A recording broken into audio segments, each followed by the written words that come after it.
Assalamualaikum warahmatullahi wabarakatuh.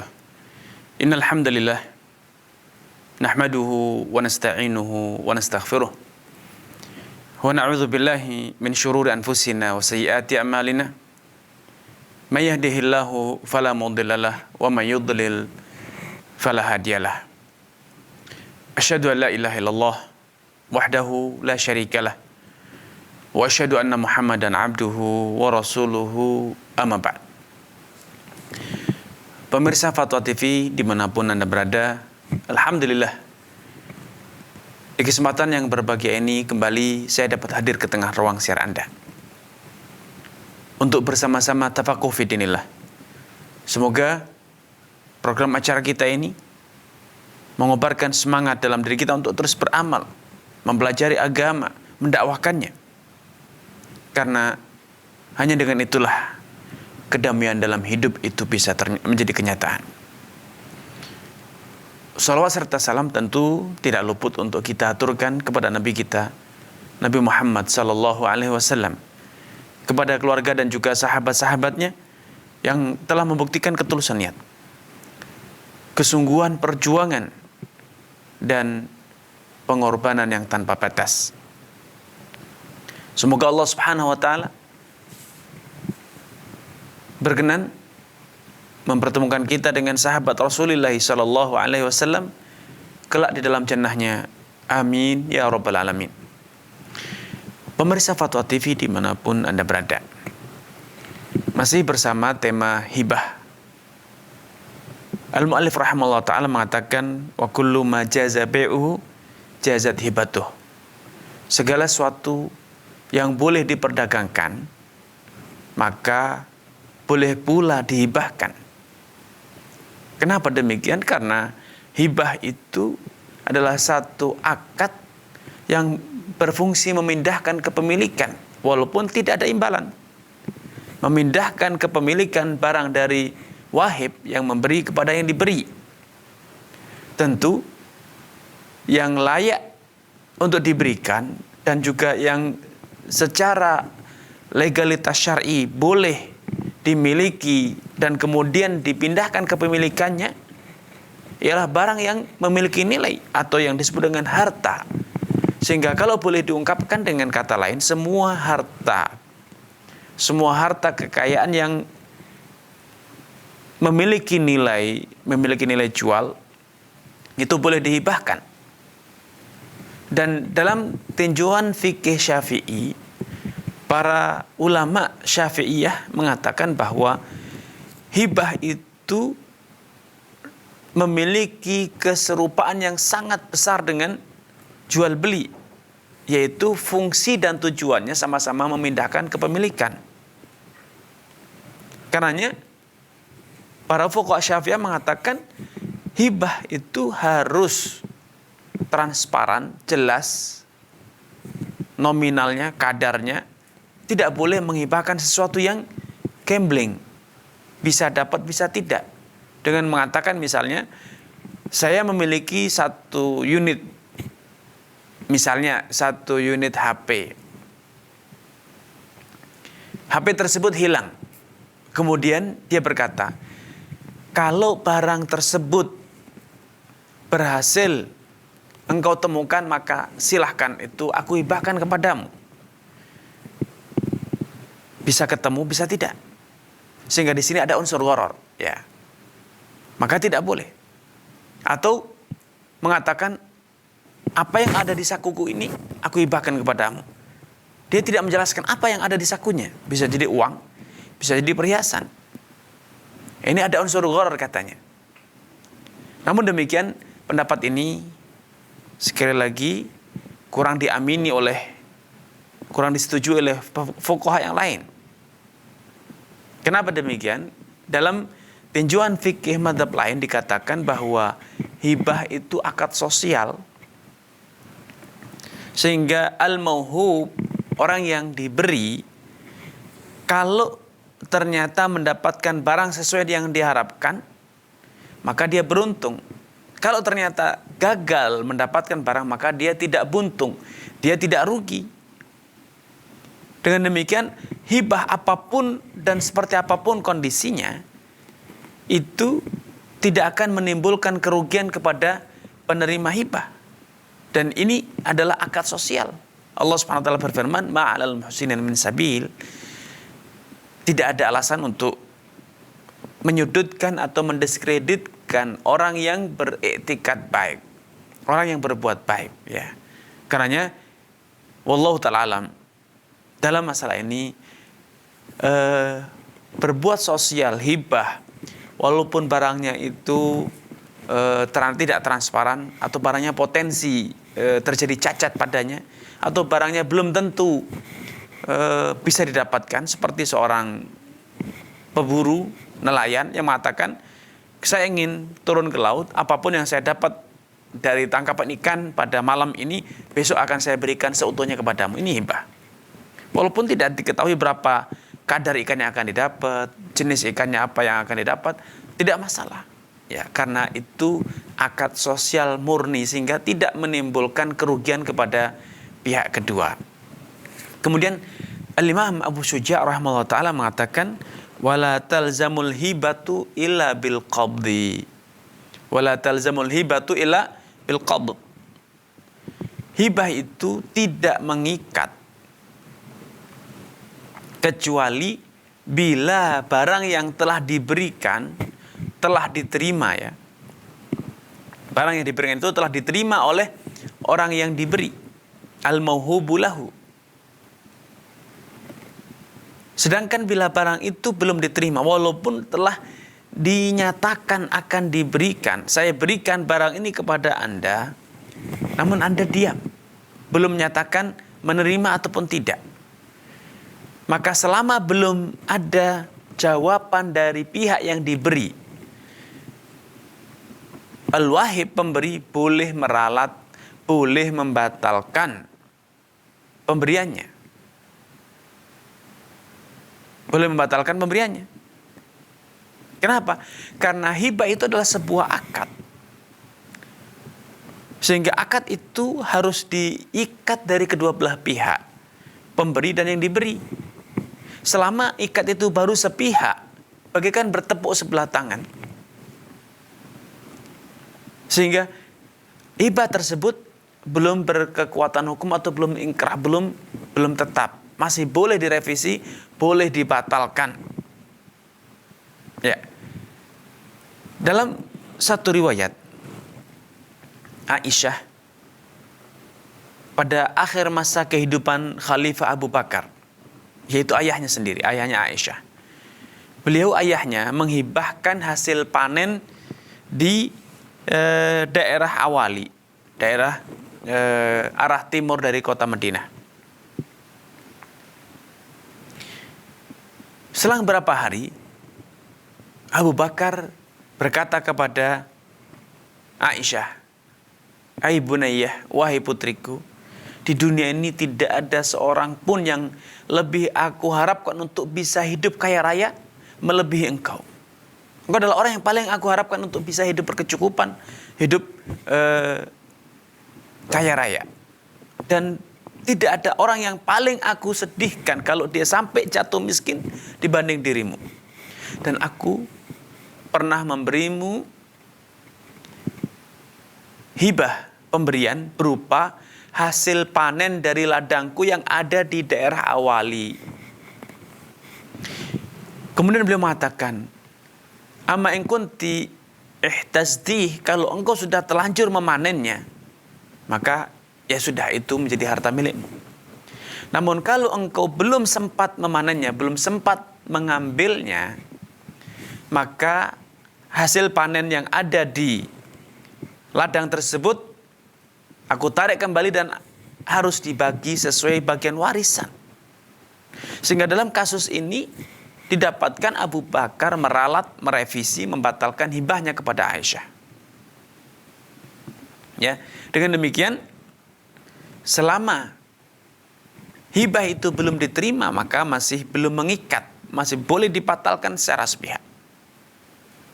Dan bahkan dalam literasi fikih madhab al-Imam Syafi'i, dalam literasi fikih mazhab Syafi'i, ketika orang yang menerima hibah, mendapatkan hibah, pemberian, Al-Imam Syafi'i mengatakan masih boleh baginya untuk meralat walaupun hibahnya telah diterima. Walaupun hibahnya telah diterima. Ya. Kenapa? Karena seperti di muka dikatakan bahwa akad hibah itu adalah akad yang bersifat jaizah.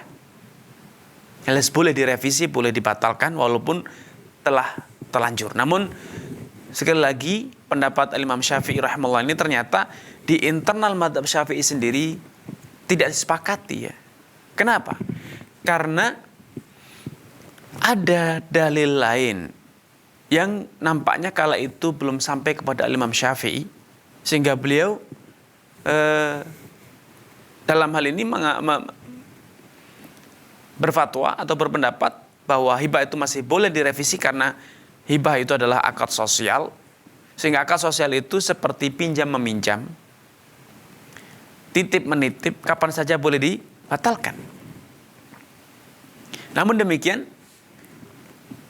karena para murid-murid Imam Syafi'i dan para ulama setelah zaman Imam Syafi'i kembali mengkaji masalah ini, ternyata mereka mendapatkan ada beberapa dalil yang sharih, yang tegas melarang revisi dan pembatalan hibah.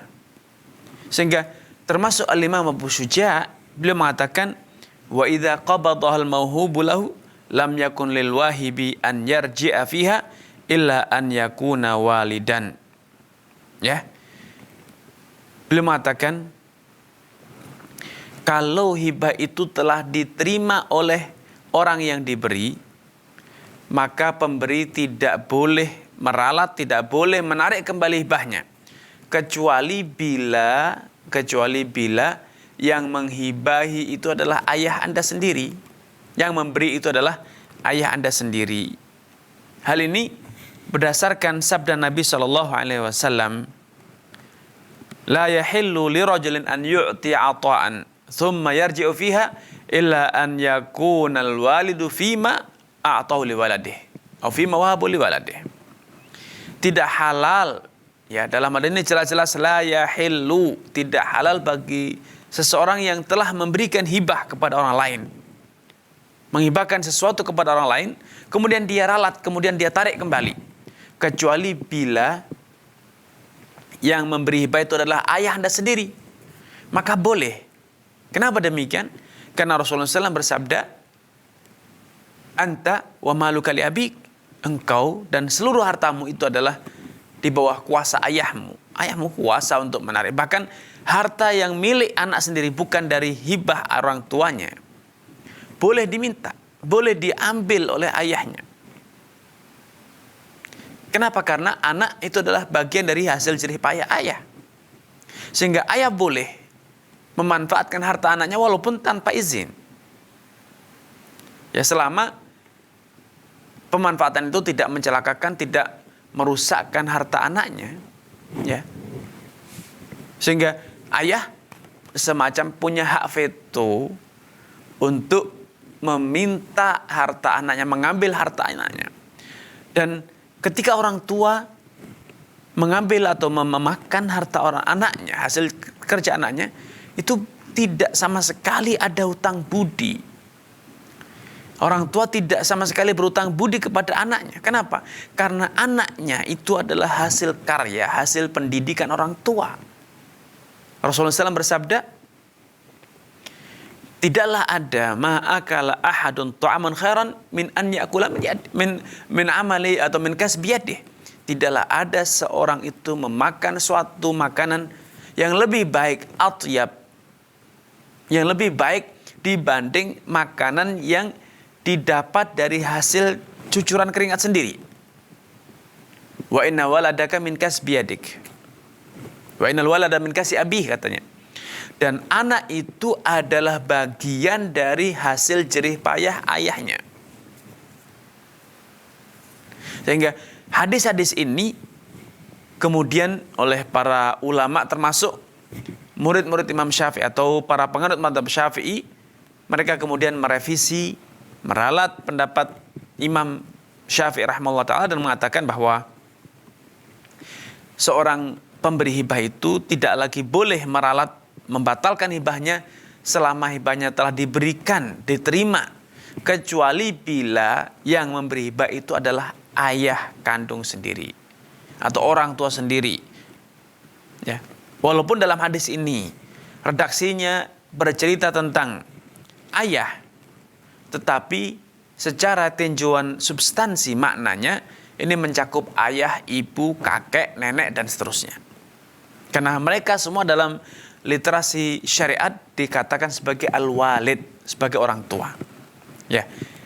Adapun kalau yang memberi hibah itu orang lain yang tidak ada hubungan anak keturunan, tapi anak menghibahkan kepada ayah, saudara kepada saudaranya, seorang kepada pamannya atau keponakannya, maka bila telah diterima tidak boleh dibatalkan, dianulir, apalagi ditarik kembali. Karena Rasulullah SAW telah bersabda, al-aidu fi hibatih, orang yang sengaja dengan sadar menarik kembali, membatalkan hibahnya setelah diserah terimakan, maka itu perumpamannya bagaikan kalb, bagaikan seekor anjing yang mutah dan kemudian memakan kembali mutahannya. Ya, memakan kembali mutahannya. Dan tentu ini satu ilustrasi yang sangat buruk. Karenanya banyak ulama, ya, termasuk para tokoh-tokoh sentral, ulama sentral dalam mazhab Syafi'i, karena berdasarkan di sini kemudian mereka berpendapat bahwa yang lebih kuat adalah pendapat yang menyatakan haram hukumnya membatalkan hibah atau menarik kembali hibah, kecuali bila yang menghibahkan itu adalah ayah atau orang tua kandung sendiri. Ya, baik, kemudian al-muallif rahimahullah taala mengatakan wa idza a'mara syai'an aw arqabahu fa walil mu'mar walil murqab wali warathatihi min ba'dih. Siapapun yang telah memberikan suatu harta untuk dimanfaatkan oleh orang lain seumur hidupnya. Ya, misalnya Anda punya rumah nganggur, tidak Anda gunakan, rumah kosong. Kemudian ada saudara Anda atau orang lain, kawan Anda, yang Anda katakan kepadanya, silahkan huni rumah tersebut seumur hidupmu. Selama engkau masih hidup, engkau berhak menempati rumah tersebut. Itu disebut dengan umrah. Atau rukbah, yaitu ketika Anda berkata kepada orang lain, silahkan gunakan rumah ini, silahkan huni rumah ini. Siapapun dari kita yang paling terakhir meninggal dunia, maka rumah itu milik dia. Kalau saya yang mati duluan, maka rumah itu sah menjadi milik Anda. Kalau Anda meninggal dunia duluan, maka rumah itu kembali menjadi milik saya. Itu disebut dengan rukbah. Ya, siapapun yang memberi hibah dengan cara tadi, memberikan hak guna kepada orang lain seumur hidupnya, atau bila dia adalah orang yang paling terakhir mati dibanding Anda, lebih terakhir mati dibanding Anda, maka kata mu'alif al-Imam Abu Syuja', kalau terjadi hibah semacam ini, maka barang tersebut secara sah meyakinkan menjadi milik orang yang diberi dan tidak bisa kembali lagi kepada Anda.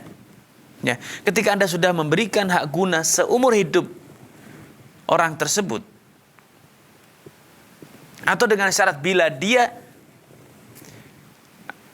lebih telat atau mati lebih terakhir dibanding Anda, sehingga Anda mati duluan sebelum dia, maka rumah itu boleh dia gunakan selamanya.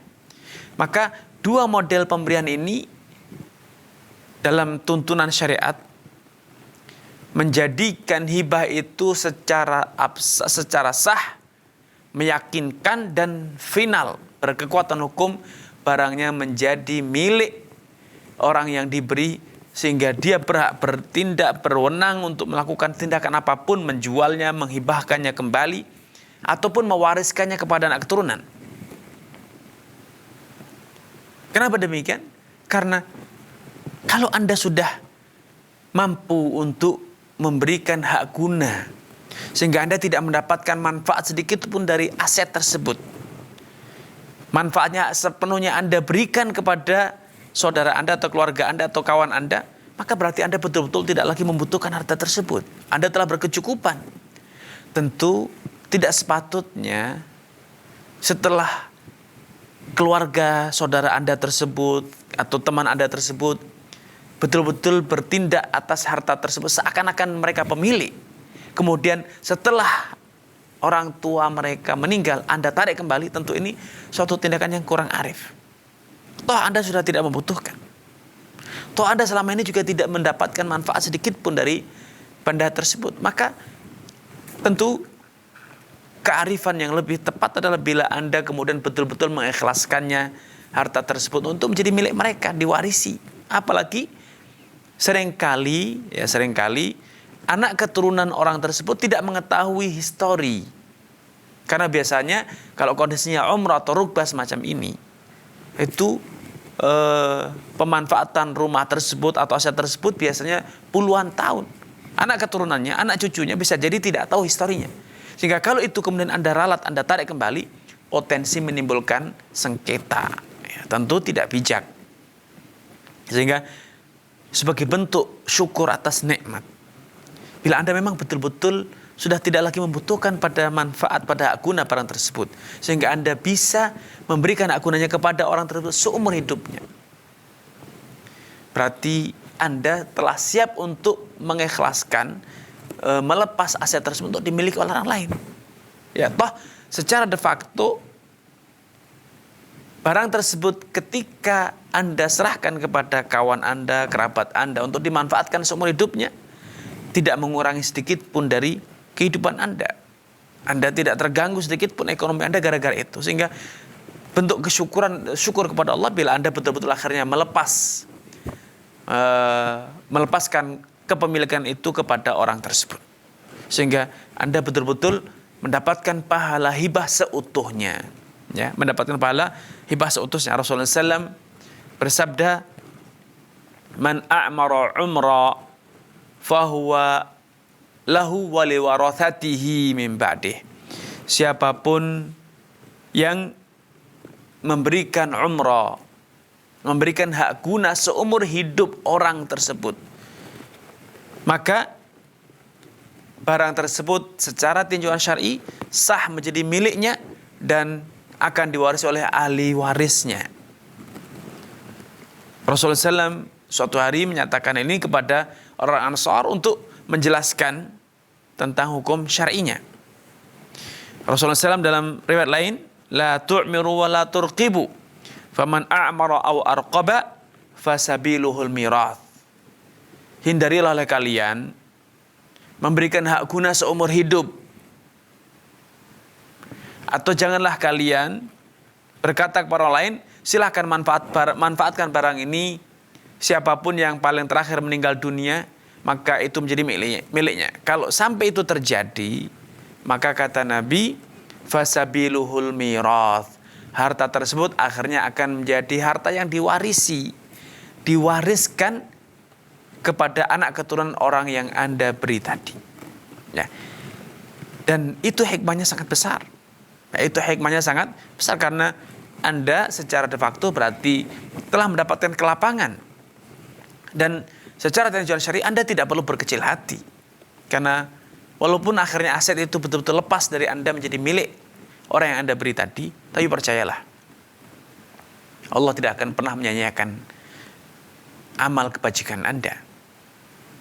Karena Allah Subhanahu wa taala telah berjanji bahwa orang yang telah menginfakkan, membelanjakan, mendermakan hartanya di jalan Allah, itu bagaikan orang yang menanam satu butir biji gandum atau padi.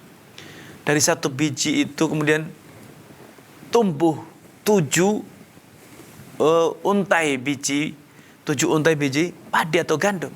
Di masing-masing untaian tersebut terdapat mi'atu habbah, 100 butir padi. Sehingga artinya apa? Allah akan melipat gandakan pahala donasi Anda, derma Anda sedekah Anda tersebut sebanyak 700 kali lipat atau lebih. Karenanya Anda kalau memang betul-betul telah mendapatkan kelapangan semacam itu, berarti Anda harus bersyukur kepada Allah. Berarti Allah telah memberikan kelapangan kepada Anda sehingga Anda siap dan betul-betul tulus memberikan hak guna aset tersebut kepada orang lain. Ya, ini yang diistilahkan dengan umrah atau rukbah.